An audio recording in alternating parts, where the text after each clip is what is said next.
Assalamualaikum warahmatullahi wabarakatuh. Selamat pagi Kak Bias dan teman-teman semuanya. Hari ini kami ingin mempresentasikan hasil wawancara kami bersama warga negara asing. Sebelum kami mulai, izinkan saya memperkenalkan diri terlebih dahulu. Nama saya Sabrina Kailawidi.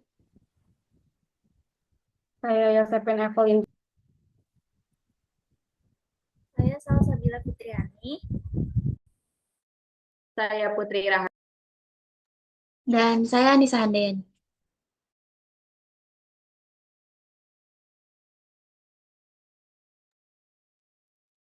Oke, di sini ada permasalahan di dunia terkait komunikasi antar budaya.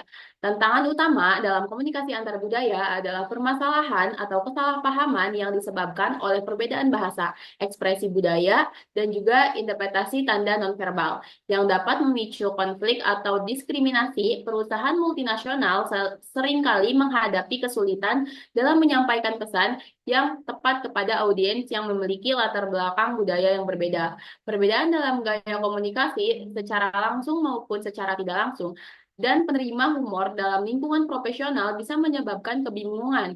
Selain itu, minat terhadap budaya asing seperti budaya Korea Selatan meningkat karena daya tarik yang begitu luas, dan ini dapat membuka peluang bisnis di era globalisasi.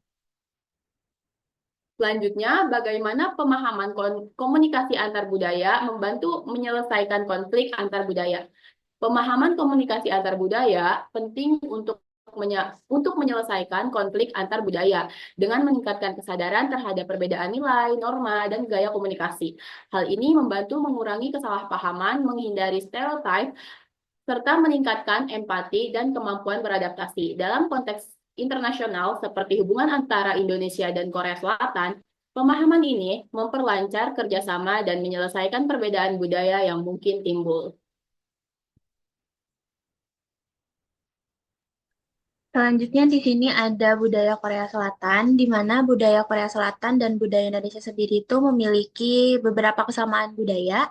Yang pertama ini jika dilihat dari nilai tradisional, budaya Korea dan budaya Indonesia sama-sama selalu mengutamakan penghormatan kepada orang tua melalui bahasa sopan dan tanggung jawab untuk merawat mereka pada masa tua. Kemudian dalam tradisi makan bersama, seperti bapsam di dalam bahasa Korea dan kebiasaan keluarga Indonesia yang biasanya mempererat hubungan keluarga. Jika dilihat dari bidang kesenian, budaya Indonesia dan budaya Korea sama-sama memiliki tarian dan musik tradisional sebagai warisan budaya, kemudian memiliki pakaian tradisional di mana Indonesia memiliki batik dan kebaya, sedangkan Korea memiliki hanbok. Kemudian kolaborasi internasionalnya ini, Indonesia dan Korea ini terhubung dalam Perserikatan Bangsa-Bangsa, yaitu sama-sama menjadi anggota aktif yang berkontribusi pada perdamaian, upaya perubahan iklim, dan hak asasi manusia. Yang kedua juga tergabung dalam World Trade Organization, di mana ini tuh mendukung perdagangan global yang adil, transparan, dan mendukung pertumbuhan ekonomi, serta memanfaatkan WTO untuk memperkuat kolaborasi perdagangan.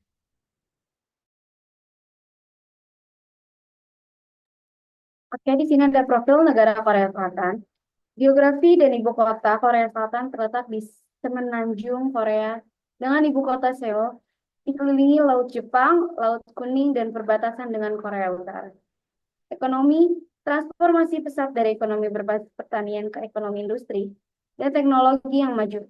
Pada 2023, GNI per kapita mencapai 3.745 US dollar, menjadikan salah satu negara dengan perekonomian terbesar di dunia. Inovasi dan teknologinya dikenal dengan kemajuan di sektor teknologi, otomotif, dan hiburan global seperti K-pop. Peran internasional, anggota aktif dalam organisasi global seperti PBB dan WTO, serta memberikan bantuan pembangunan untuk negara berkembang. Selanjutnya, di sini ada bentuk kerjasama dengan Indonesia dan Korea Selatan. Hubungan antara Korea Selatan dan Indonesia dimulai pada tahun 1966 dan resmi membentuk hubungan diplomatik pada 1973. Kedua negara saling melengkapi dalam kerjasama bilateral dengan fokus pada perdagangan, investasi, dan proyek besar. Pada 2006, kedua negara menyetujui persekutuan strategis, termasuk kerjasama di bidang militer dan teknologi, seperti pengembangan jet tempur dan kapal selam. Perdagangan bilateral mencapai nilai US dollar miliar pada 2012 dengan Korea Selatan menjadi rekan dagang terbesar keempat Indonesia. Kerjasama juga meluas ke bidang pertanian, kesehatan, budaya, otomotif, dan IT melalui Selain itu, budaya Korea seperti K-pop juga sangat populer di Indonesia. Pertama, ada kerjasama bilateral dimulai pada 1966 dengan hubungan diplomatik resmi sejak 1973. Yang kedua, ada perdagangan dan investasi. Nilai perdagangan mencapai 27 US dollar miliar dengan Korea Selatan menjadi rekan dagang terbesar keempat Indonesia. Yang ketiga, persekutuan strategis termasuk pengembangan militer dan proyek teknologi canggih seperti jet tempur dan kapal selam. Yang keempat, ada IKCPA menekankan kerjasama di berbagai sektor termasuk pertanian, kesehatan, budaya. Baik, selanjutnya ada profil dari narasumber kami. Beliau adalah pria yang bernama Leong Chan, berusia 40 tahun yang berasal dari negara Korea Selatan. Tepatnya berasal dari Seoul, yang kini tinggal di Indonesia, tepatnya di Sukabumi, Jawa Barat. Leong Chan sudah menetap di Sukabumi selama 2 tahun 10 bulan dan kini menetap di Sukabumi untuk bekerja di PT Pratama Abadi Industri yang memiliki posisi kerja di Production Planner.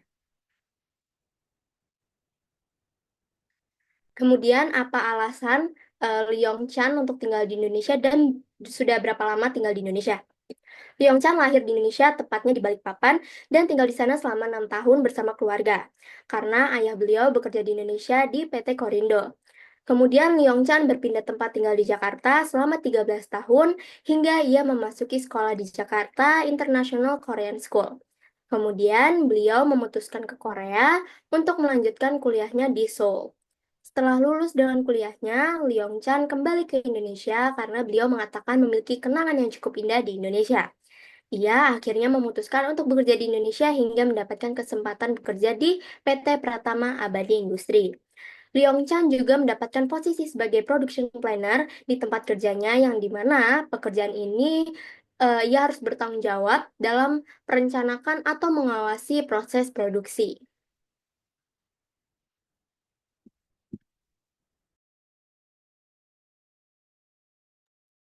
Baik, selanjutnya ada perbedaan komunikasi verbal dan nonverbal.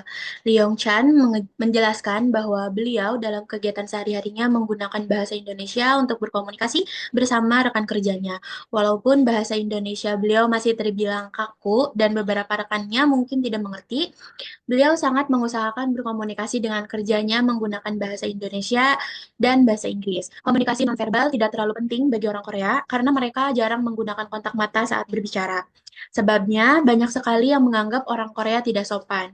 Kemudian, percakapan orang Korea cenderung low context karena mereka tidak berbicara bertele-tele, melainkan secara langsung menyampaikan kepada intinya. Berbeda dengan budaya Indonesia, mereka terkadang terlalu banyak percakapan dengan basa-basi terlebih dahulu, kemudian baru memulai percakapan ke intinya.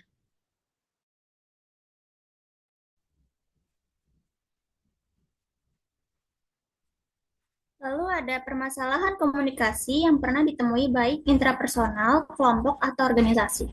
Leong Chan menyebutkan bahwa permasalahan yang terjadi di Korea dan Indonesia sangat berbeda, karena di negaranya sendiri, yaitu Korea, minim sekali untuk berbicara keras. Tetapi di Indonesia justru sebaliknya, mereka akan berbicara keras atau berteriak-teriak ketika menghadapi masalah. Leong Chan juga berbicara tentang masalah yang dialaminya sebagai WNA. Ketika ia menjadi WNA dan menghadapi masalah dengan rekan kerjanya, yang mungkin rekan kerjanya berbicara keras, Leong Chan akan tetap menghargai rekannya. Dalam kurun waktu 3 tahun, Leong Chan merasa terkejut dengan sifat warga lokal Indonesia yang menurutnya sering menyepelekan tugas yang diberikan oleh perusahaan dalam hal pekerjaan. Leong Chan juga menyebutkan bahwa sifat warga lokal Indonesia sangat jauh berbeda dengan negara asalnya Korea Selatan yang telah menjadi budaya di sana para karyawan yang bekerja akan bekerja cepat.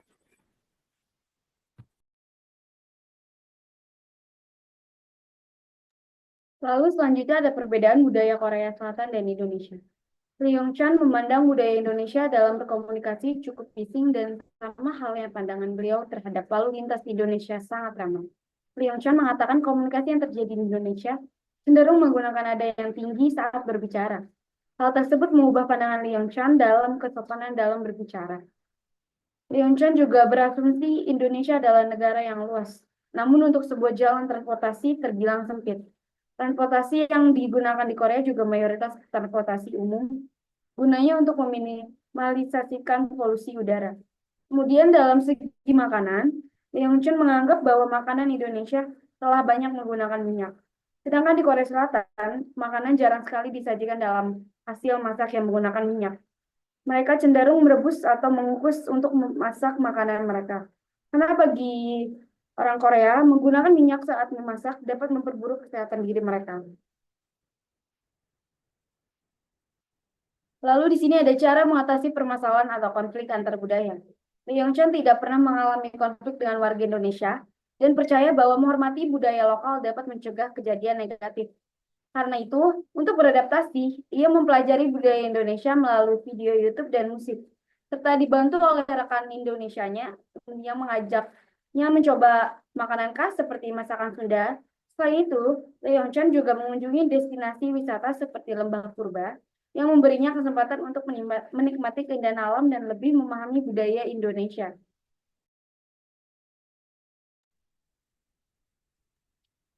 Baik, yang terakhir, kita dapat menyimpulkan dari hasil wawancara ini, dalam wawancara yang telah kami lakukan dengan narasumber, kita bisa melihat bagaimana perbedaan budaya antara Korea Selatan dan juga Indonesia yang cenderung memiliki banyak sekali perbedaan yang signifikan. Kemudian, interaksi Korea Selatan juga berbeda dengan Indonesia dari segi nada bicara. Leong Chan melihat orang Indonesia ketika berbicara menggunakan nada yang tinggi dan seringkali berteriak. Sedangkan di Korea Selatan minim untuk berbicara menggunakan nada yang tinggi. Dalam hal ini, kita seharusnya lebih bisa menjaga komunikasi dan menghindari percakapan yang sensitif dan tunjukkan rasa hormat kita kepada orang lain, terutama kepada atasan. Kemudian, Indonesia dan Korea Selatan juga memiliki perbedaan dalam hal pekerjaan. Korea Selatan jarang menyepelekan pekerjaan mereka dibandingkan Indonesia yang harus ada dorongan terlebih dahulu baru mereka akan mengerjakan sebuah pekerjaannya. Leong Chan juga terkejut ketika mendengar suara azan. Ia tidak terbiasa akan hal itu karena memang mayoritas agama di Korea Selatan sendiri beragamakan non-Muslim. Sedangkan di Indonesia sendiri, mayoritas agamanya adalah Muslim.